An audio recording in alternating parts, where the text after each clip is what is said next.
Hey, good morning everybody. Welcome to the virtual safari here on Welgevonden Game Reserve on a pretty chilly morning. It is cold today, but we're all bundled up. My name's Andrew, by the way, and that's Luyanda. He's behind the camera.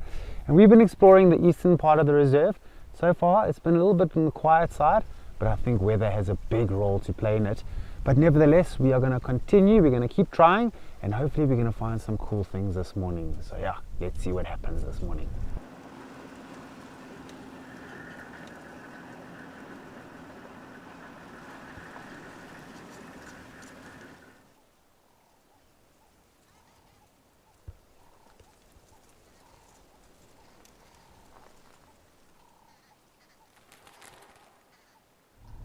You know, as we're driving along these roads and just heading into some of these beautiful bushy areas, it often reminds me of when I first qualified as a guide. I actually qualified in the Waterberg region back in 2006.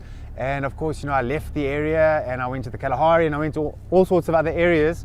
But essentially, a lot of this vegetation I have learned. And it's just amazing that if you don't use the information and, you know, stay familiar with it, you become so rusty. But as we're driving along, I mean, just to see some of these big trees, the wild syringa trees, the big bukano trees or beechwood, it's just so lovely. And then also, you know, driving down towards some of the areas where you see these big, huge fig trees and so on, it's so refreshing just to come back into this area, you know, sort of revisiting the roots, so to speak. And I think that's very important for every guide, is to revisit your roots and never forget actually where you come from.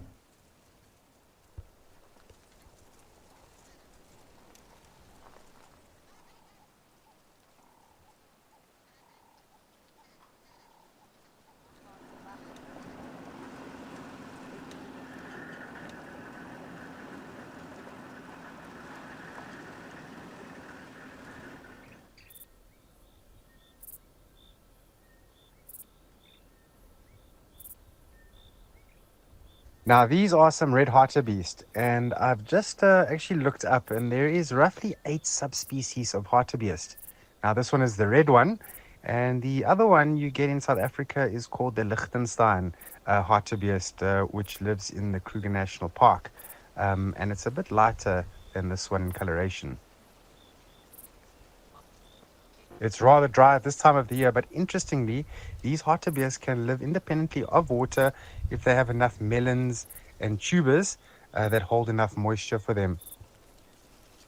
So here they're probably going to head to the water holes just like everybody else at this time of the day.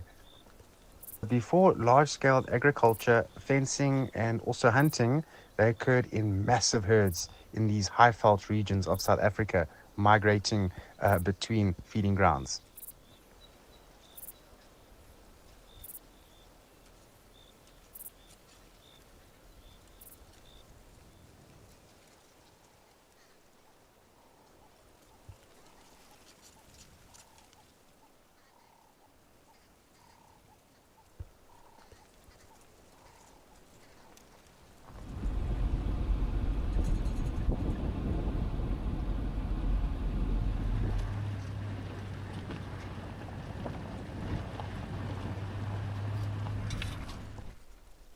All right, ladies and gentlemen, so myself and Luyanda, we decided to go on one of the, what we call a link road. That basically links you from one road to another road without really a name. And we came across this rhino skull, which is actually a very interesting find. And it's kind of hard not to notice it. You're driving along here and you just see this massive white skull.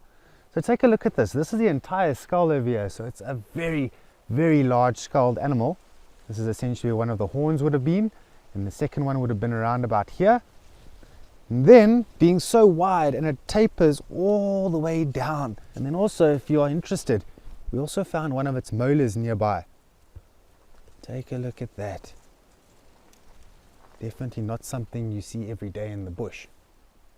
I just want to flip it upside down here and you can actually see the roots. This is an incredible find. And we are going to leave it exactly where we found it. Right over there. Great find.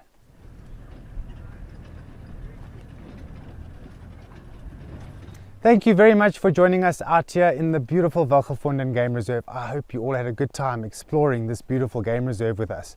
And it would not have been possible without our good friends out at Nungubane, Sediba and Makweti for giving us a vehicle and also supporting us every step of the way. Thank you very much. Cheers you all. See you this afternoon.